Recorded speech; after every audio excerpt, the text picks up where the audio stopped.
भदरा चढ़िया लाया समानवा घेरी घेरी बरसे सावनवाना।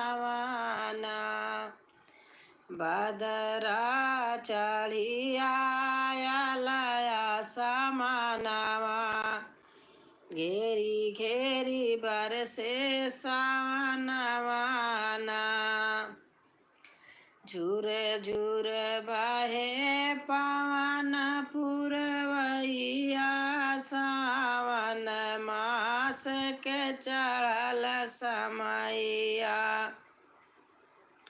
हरियल लगला शिवनवाना घेरी घेरी बरसे सावनवाना। भदरा चढ़िया लाया समानवा घेरी घेरी बरसे सावनवाना। रतिया बिजली चम चम चमके दमके घरवा आंगनवाना। रतिया बिजली चम चम चमके दमके घरवा आंगनवाना। घेरी घेरी बरसे सावनवाना। भदरा चढ़िया लाया समानवा घेरी घेरी बरसे सावनवाना। भदरा चढ़िया लाया समानवा घेरी घेरी बरसे सावनवाना।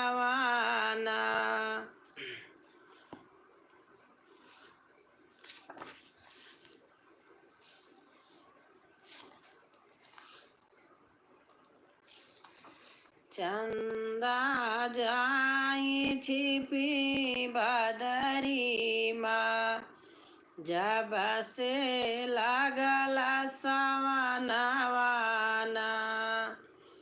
चंदा जाई छिपी बदरी में जब से लागल सावनवाना।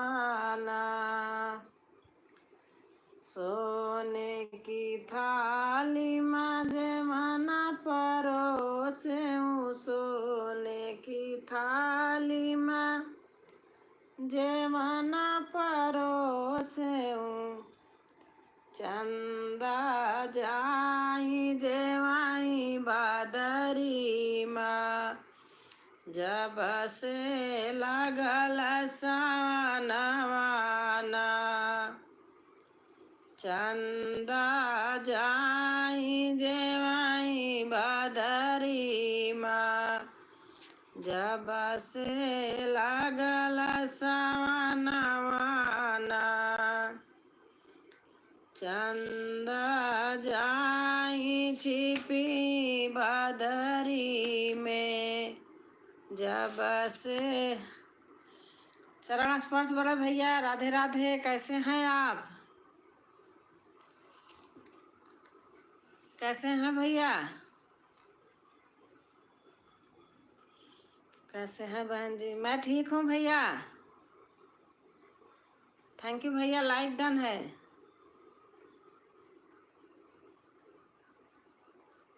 ठीक है बहन। हम आप बताओ। हम भी ठीक हैं भैया।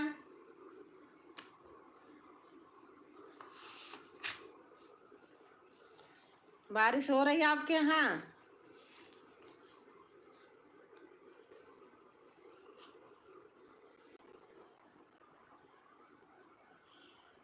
कभी आते नहीं बहन आप वीडियो पर?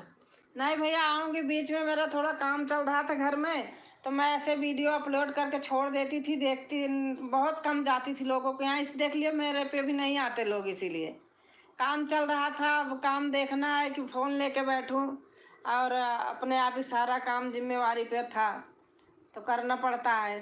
देख नहीं पाती थी मैं किसी के वीडियो।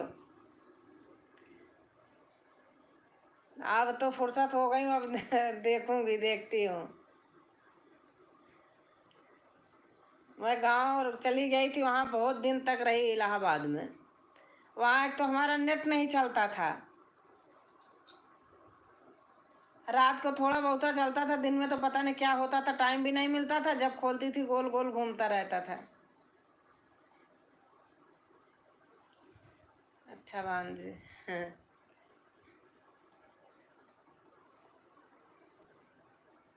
मैं 2-3 महीना लगातार, आप देखिए, मैं लाइव बहुत कम करती थी, कर ही नहीं पाती थी। नहीं भैया, मैं देखो आप देखती थी वीडियो, और जितना वीडियो देखती हूँ मैं फुल देखती हूँ, मैं आधा अधूरा नहीं देखती, इसलिए लोग कम आते हैं। क्योंकि सब वीडियो देख के कोई फायदा थोड़ी है।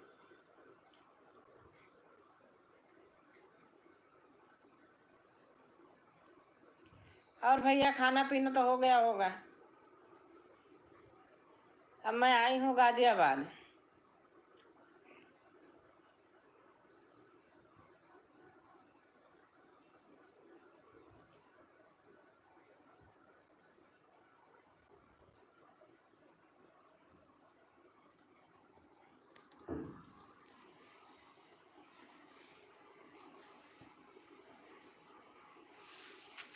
आप मेरी एक कोई छोटी वीडियो पे अपना कमेंट छोड़ देना।